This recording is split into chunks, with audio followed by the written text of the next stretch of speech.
She says, "My mom asked if you wanted to talk to her."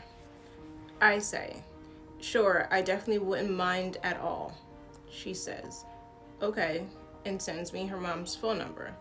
So just so we're completely clear, and I will put up the screenshots, initially, her mom contacted me on Facebook.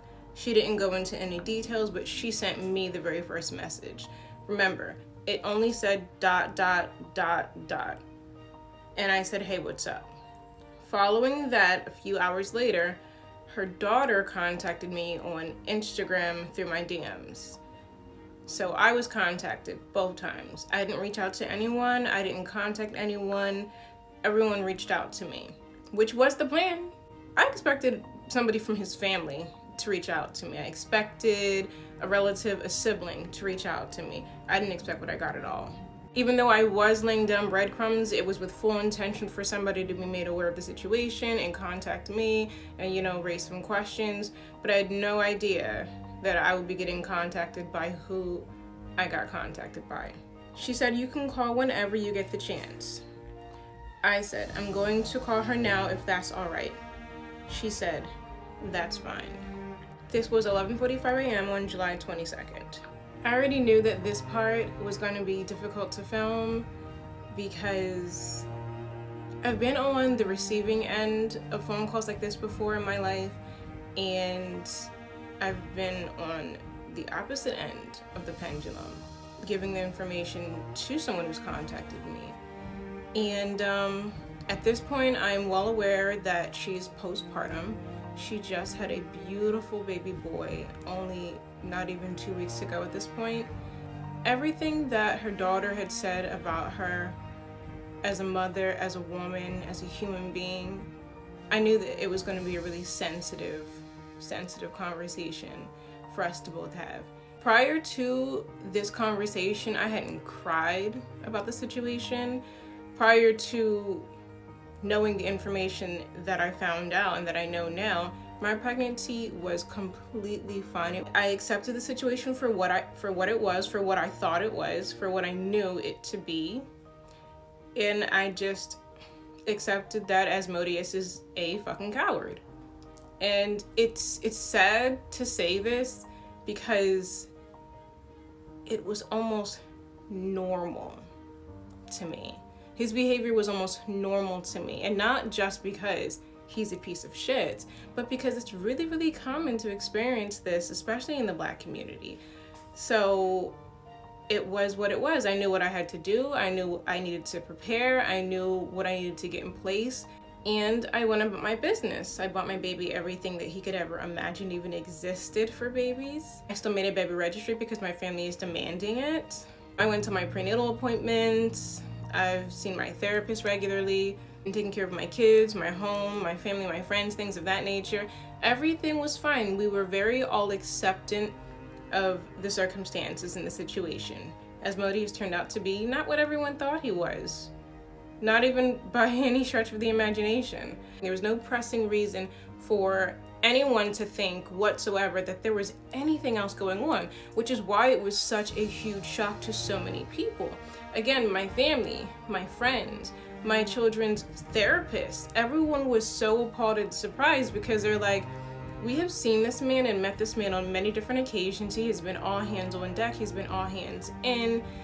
And there was nothing that he ever said that was inconsistent or did that was inconsistent. There were no eyebrow raises over here at all. He was where he said he was going to be. He was doing the things that he said he was going to do.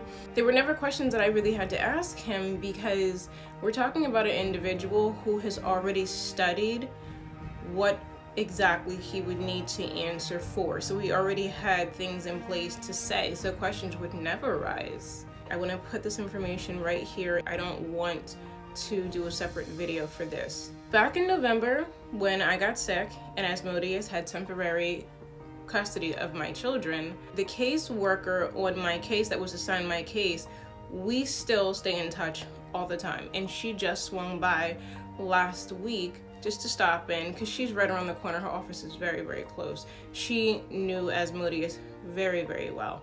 And she is the individual who processed his entire application, who got all of his information as far as his employment status, where that is, where he said he lived, where that was located. She got his social, his license plate number, his license number on his license, because this is through the state. You have to be approved for all of this. And she swung by. I'm going to insert the surveillance so you guys can actually see she was physically here, the time, the day, and all that stuff.